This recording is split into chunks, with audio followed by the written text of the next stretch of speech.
بسم اللہ الرحمن الرحیم۔ ناظرین السلام علیکم، میں ہوں آپ کا میزبان صابر شاکر وفاقی دارالحکومت اسلام آباد سے کچھ تازہ ترین اطلاعات اور اہم خبریں آپ کے لیے۔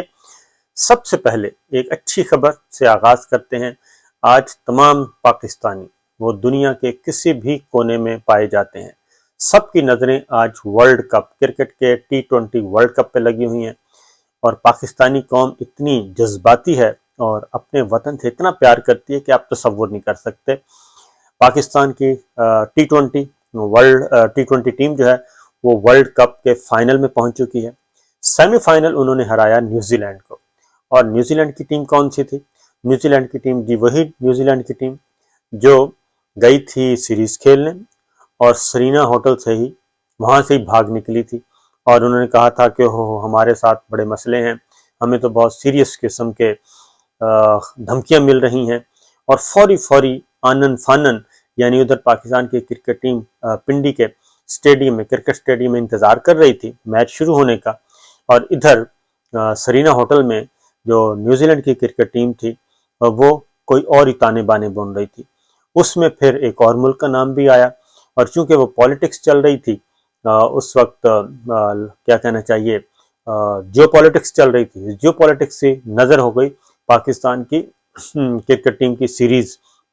نیوزی لینڈ کی ٹیم نکل گئی۔ نیوزی لینڈ کے بعد آسٹریلیا نے بھی انکار کر دیا، اور اس طریقے سے ایک بہت بڑا ہیجان برپا ہوا تھا کہ جی ہمیں بڑے سخت ترین سیکورٹی لاحق ہیں، سیکورٹی کے خطرات لاحق ہیں، تو اس لیے وہ ایک سلسلہ چلا تھا، اور تانے بانے سازش بازش کہیں اور ہوئی تھی، اور اس میں ہمارا پڑوسی ملک بھی شامل تھا۔ لیکن بہرحال اس کے بعد پھر نیوزی لینڈ کی ٹیم بھی واپس آئی، آسٹریلیا کی ٹیم بھی واپس آئی، اور پاکستان میں انہوں نے سیریز کھیلی تھی۔ تو سیمی فائنل پاکستان نے ہرایا نیوزی لینڈ کو، بالکل نیوزی لینڈ کی ٹیم کو سیمی فائنل ہرایا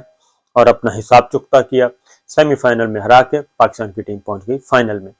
اور اس طرح پہنچی کہ لوگ بد دل ہو گئے تھے، لوگ مایوس ہو گئے تھے، نا امید ہو گئے تھے کہ اب کو کوئی چانس نہیں ہے، لیکن کہیں بارش نے فائدہ پہنچایا، کہیں دوسری ٹیم کسی اور سے ہاری، اس طریقے سے بہرحال ہم فائنل میں پہنچ گئے۔ اب دوسرا سیمی فائنل انڈیا ہاری ہے، انڈیا کی ٹیم ہار کے، انگلینڈ سے ہار کے وہ واپس جا چکی ہے، لیکن اس بار حیران کن طور پہ انڈین جو ہیں اور انڈین کے کرکٹ پلیئرز جو ہیں اور ایکسپرٹس جو ہیں وہ پاکستان کے ساتھ کھڑے ہو گئے ہیں اور پاکستان کو سپورٹ کر رہے ہیں کہ چلیں جی، یہ پہلی دفعہ میں نے تبدیلی محسوس کی ہے کہ وہ کہہ رہے ہیں کہ ورلڈ کپ جو ہے وہ پھر ہمارے ایشیا میں آنا چاہیے، ہمارے ہی پڑوسی ملک میں آنا چاہیے۔ یہ کرکٹ کے بھی پلیئر اور کرکٹ کے ایکسپرٹس جو ہیں وہ بھی،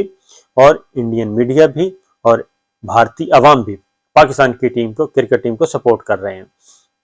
تو یہ ایک اچھی علامت ہے، خوش آئند اطلاع ہے، کیونکہ پیپل ٹو پیپل کانٹیکٹ جو ہیں وہ ہونے چاہیے، بہت اچھی ہونی چاہیے، اچھے تعلقات ہونے چاہیے، اور ٹینشن ختم ہونی چاہیے، کشیدگی ختم ہونی چاہیے۔ تو بہرحال یہ ایک اچھی علامت ہے۔ اب ورلڈ کپ کا فائنل ہے جی انگلینڈ سے، اور انگلینڈ کے بارے میں آپ کو بتاؤں کہ میں نے کچھ مناظر دیکھے یورپی ممالک کے بھی، دیگر ممالک کے بھی،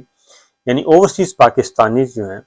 وہ قومی پرچم لے کے پھر رہے ہیں، اور میں نے کچھ ایسی فوٹیجز دیکھی، ویڈیوز دیکھی برطانیہ میں، جو اوورسیز پاکستانی ہیں وہ قومی پرچم، پاکستانی پرچم، اور بڑے سٹال لگے ہوئے تھے، اور پاکستانی پرچم لوگ خرید رہے تھے، اور گاڑیوں میں پھر رہے تھے، وہ ایک گروپ کی صورت میں ساری رات جشن منا رہے تھے۔ اس طرح کی ویڈیوز جو ہیں وہ وائرل ہوئی ہیں، تو میں حیران ہوا۔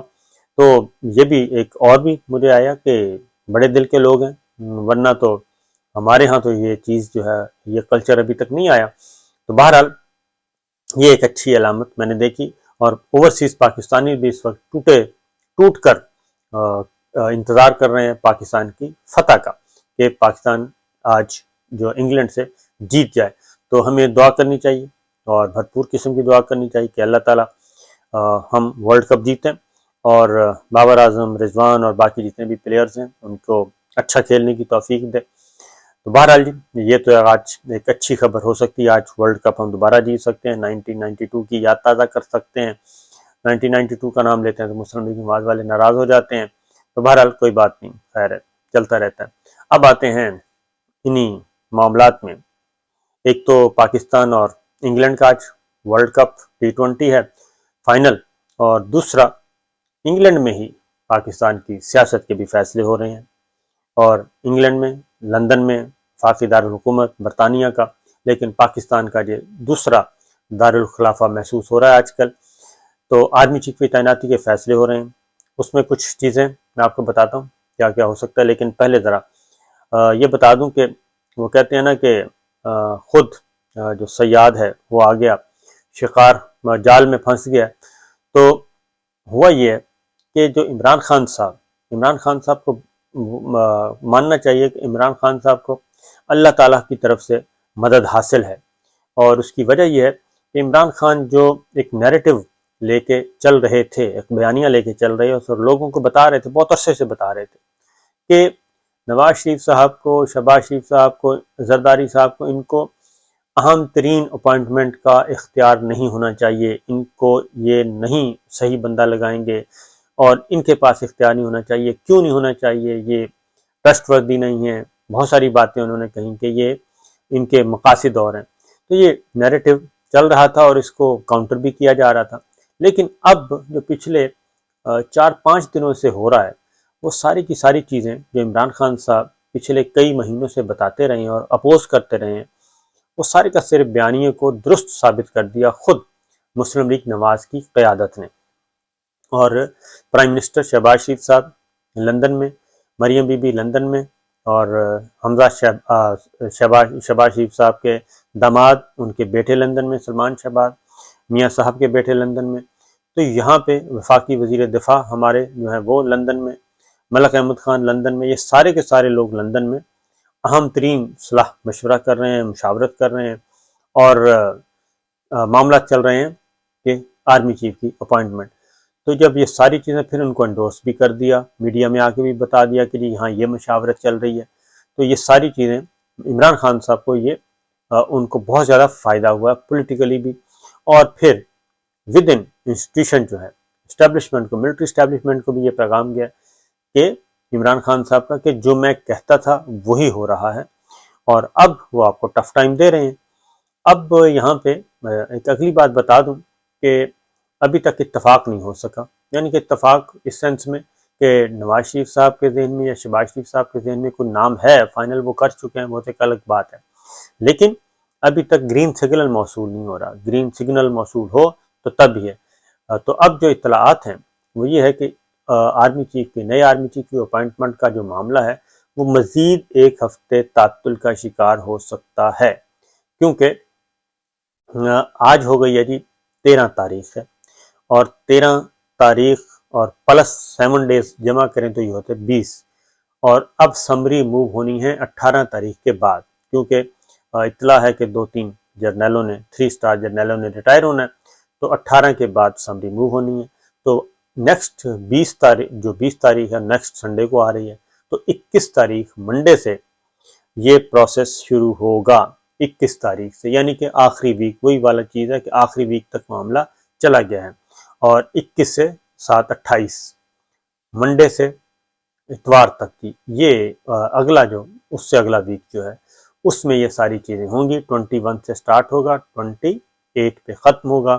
اور کیونکہ 28 کو منڈے ہوگا تو ہو سکتا ہے جمعرات یا جمعے کو یا ہفتے کو، یعنی کہ نیکسٹ ویک سے اگلے ویک میں یہ چیز ہو۔ ایک اور چیز جو خدشہ ظاہر کیا جا رہا ہے وہ یہ ہے کہ عمران خان صاحب جو ہیں وہ تیار ہیں، اور وہ پیچھے ہٹنے کے لیے تیار نہیں ہیں۔ انہوں نے واضح میسیج دے دیا ہے president of Pakistan, president Alvi اور جناب باجوہ صاحب کے درمیان دوبارہ سے رابطے ہوئے ہیں، اور ان رابطوں میں پھر کوشش کی جا رہی ہے کہ جی چیزیں ذرا افہام و تفہیم سے حل کر لی جائیں، کیونکہ یہ مسئلہ پاکستان سے زیادہ پاکستان کی فوج کے لیے بن چکا ہے کہ افواج پاکستان کے لیے کہ نئی سپہ سالار آئیں تو وہ پرامن اور پرسکون طریقے سے آئیں، اس وقت نہ کوئی دھرنا ہو نہ کچھ ہو۔ اس لیے عمران خان صاحب کو، ایک طرف عمران خان صاحب کو کوشش کی جا رہی ہے کہ وہ راضی ہو جائیں اور وہ اطمینان رکھیں، دوسری جانب نواز شریف صاحب کو بھی کوشش کی جا رہی ہے کہ جناب آپ ضد نہ کریں اور آپ بات مان لیں، جو کچھ کہا جا رہا ہے، جو ملٹری لیڈرشپ کا خیال ہے، اب اس کے جو وکیل ہیں سب سے بڑے وہ تو نواز شریف صاحب، خواجہ آصف صاحب جو ہیں اور ملک احمد خان صاحب، یہ پتہ نہیں وکٹ کے دونوں طرف کھیل رہے ہیں صرف ایک طرف کھیل رہے ہیں، کیونکہ یہ خواجہ آصف صاحب نے خود ہی تو یہ بات کی تھی کہ جی میں تو کہتا ہوں، تجویز دیتا ہوں کہ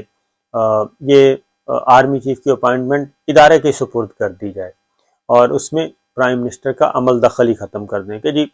اپنا جانشین خود ہی مقرر کر جایا کریں۔ یہ موروثی سیاست تو ہم نے سنا تھا کہ پاکستان کی سیاست میں اور دنیا بھر میں کہ موروثی سیاست تو ہے، لیکن یہ موروثیت عسکری قیادت میں موروثیت کبھی نہیں سنی تھی کہ جی جانے والا آرمی چیف اپنا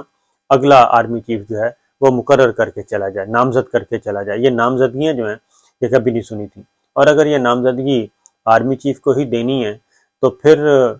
پرائم منسٹر کا کیا کام ہے، چیف ایگزیکٹو کا کام ہے، chief executive of the country کا کام ہے، پھر آئین کیا کہتا ہے، تو پھر آئین میں تبدیلی کر دینی چاہیے۔ تو یہ ویسے ہی تو خواجہ آصف صاحب نے یہ خود ہی بات کی تھی، اب اسی پہ پھنس گئے، میاں صاحب مان نہیں رہے۔ میاں صاحب کہتے ہیں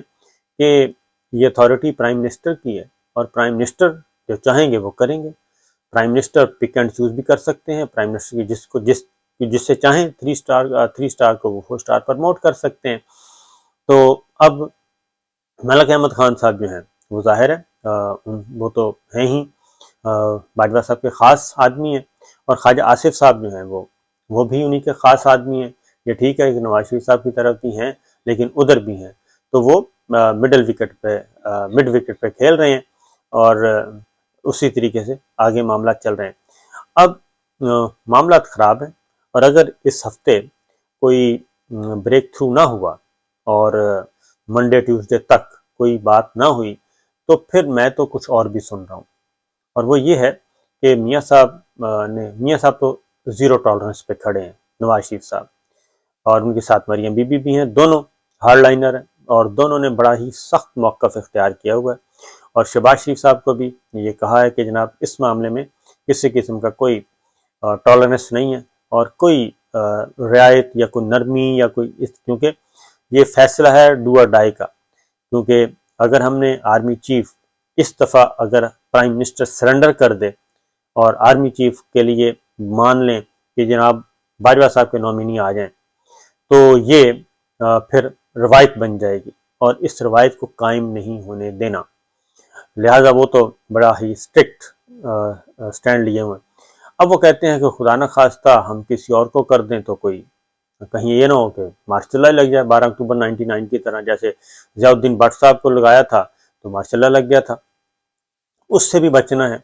تو اس سے میرے پاس جو ہیں جی معلومات خدشہ یہ موجود ہے کہ کیوں نہ پھر جو ہے general Nadeem Raza chairman joint chief of staff committee ان کو آرمی چیف بنا دیا جائے کچھ دن پہلے، یعنی کہ اگر اس چیز کا خطرہ ہے، اگر اس چیز کی اطلاعات ہیں کہ جناب اگر ہماری بات نہیں مانیں گے تو پھر خدا نخواستہ کو ہو جائے گا، تو اس کو سے بچنے کے لیے ڈی نوٹیفائی یا قبل از وقت کیا ہے کر دیا جائے باجوہ صاحب کو، چند دن پہلے، ایک ہفتہ پہلے کر دیا جائے اور انہیں کہا جائے جی خدا حافظ، اور اسی دوران جو فوری طور پہ انچارج دے دیا جائے جنرل ندیم رضا کو، جو chairman joint chief of staff committee ہیں، سینئر بھی ہیں، اور وہ اضافی، اور یہ ان کو دے دیا جائے آرمی چیف کا اختیار بھی کچھ ٹل فردر آرڈر، اور تاکہ یہ جو چیزیں ہیں کہ جناب یہ خدا نخواستہ کو کی طرف جا سکتا ہے اس کو روکا جا سکے، اور اس کے بعد پھر قریب جا کے 25، 26، 27 تاریخ کو نیا آرمی چیف اپائنٹ کر دیا جائے، کیونکہ چیزیں جو ہیں وہ تھوڑی سی سیریس ہو رہی ہیں۔ تو یہ بھی ایک تجویز ہے، کیونکہ میاں صاحب جو ہیں وہ کچھ بھی کر سکتے ہیں، یہ بات ذہن میں رکھیے گا، میاں نواز شریف صاحب انپریڈکٹیبل ہیں، اور اس لیے اور وہ اعتبار نہیں کر سکتے کسی پہ بھی، اور اس اختیار کو وہ شہباز شریف صاحب یوں سمجھیں کہ 12 اکتوبر 99 والی پوزیشن جو ہے وہ اس وقت شہباز شریف صاحب کے پاس آ چکی ہے، کہ شہباز شریف صاحب کو 12 اکتوبر 99 والی پوزیشن پہ نواز شریف صاحب کھلانا چاہتے ہیں، اور وہ کہتے ہیں کہ یہ اختیار آپ نے فل طریقے سے استعمال کرنا ہے۔ تو یہ چیز بھی اب ایک ہے معاملہ